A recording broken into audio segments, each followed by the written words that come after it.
Thank you, Senator Van Hollen.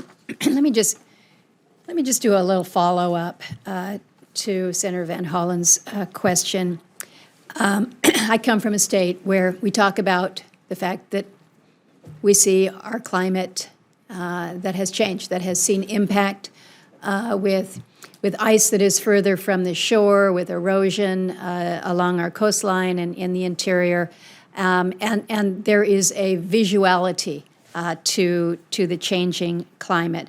And so there is a discussion about it in the state that's relatively open. When your budget came out, and Senator Van Hollen mentioned the website, there has been some directed criticism that the budget zeroes out effectively all of the climate change programs.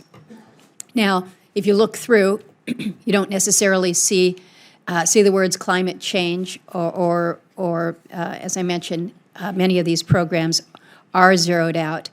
But we recognize that within the mission set of the EPA, if you focus on your back to the basics, which are clean air, clean water, ultimately this works to address so much of what we're seeing with the environmental impact that is associated with any climate change.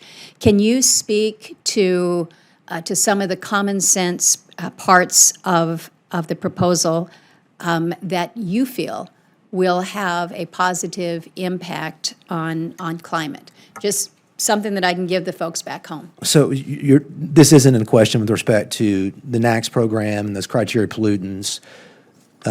You're making reference to steps that we're taking with respect to CO2? Just to ensure that, yes, we are So I think, making headway with regards I think to the reduction of greatest emissions. progress we've made as an agency has really been obviously with mobile sources.